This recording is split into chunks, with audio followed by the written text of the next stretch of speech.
Boneka antik di pasar loak. Pernahkah kalian merasakan tatapan mata yang mengikuti kemanapun kalian pergi? Mata yang terasa begitu nyata meskipun hanya terbuat dari kaca. Cerita yang akan saya bagikan malam ini terjadi di sebuah pasar loak di kawasan Malang Kota Lama. Dan saya jamin akan membuat bulu kuduk kalian merinding. Namanya Dina, seorang mahasiswa seni yang gemar berburu barang-barang antik untuk proyek kuliahnya. Suatu Sabtu pagi di bulan Oktober, dia mengunjungi pasar loak yang terkenal angker di kawasan Jalan Ijen. Pedagang-pedagang di sana sudah mengenalnya sebagai pembeli setia. Di sudut paling gelap pasar, ada sebuah lapak tua milik Pak Karjo, seorang kakek berusia 70-an yang matanya selalu sayu. Lapaknya dipenuhi barang-barang antik yang entah dari mana asalnya. Pagi itu mata Dina tertarik pada sebuah boneka porselen berukuran sedang. Boneka itu cantik, dengan rambut pirang keriting dan gaun putih yang sudah kusam. Tapi yang paling mencolok adalah matanya. Sepasang mata biru yang jernih seperti air, terlalu hidup untuk sebuah boneka. "Mbak, jangan ambil yang itu," bisik Pak Karjo dengan suara serak. "Boneka itu ada yang aneh." Wah, tapi Dina sudah terpesona. "Berapa harganya, Pak?"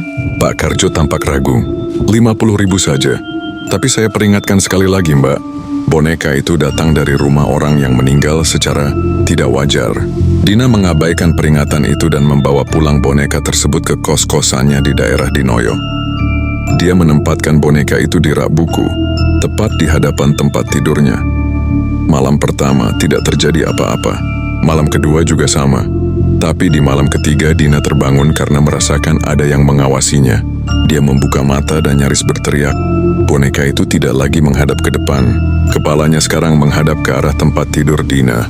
Mata birunya berkilat-kilat dalam kegelapan. "Mungkin aku yang salah lihat," gumam Dina sambil membalik posisi boneka kembali ke depan. Tapi keesokan malamnya hal yang sama terjadi lagi dan lagi dan lagi. Sejak malam keempat, Dina mulai mengalami mimpi yang sama berulang-ulang. Dalam mimpi itu dia berdiri di sebuah rumah tua yang gelap.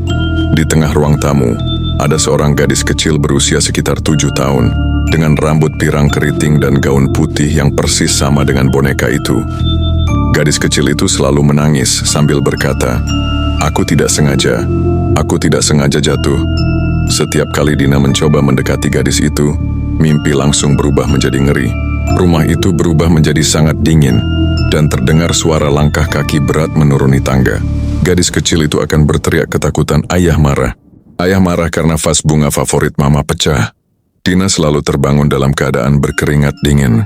Merasa tidak tenang, Dina memutuskan untuk mencari tahu asal-usul boneka itu. Dia kembali ke pasar loak untuk menemui Pak Karjo.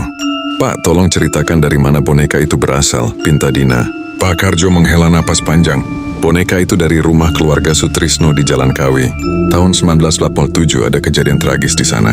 Anak perempuan mereka yang berusia 7 tahun, namanya Clara, meninggal karena jatuh dari tangga." "Tapi yang aneh, Mbak," lanjut Pak Karjo sambil menunduk. "Kejadiannya tidak seperti kecelakaan biasa.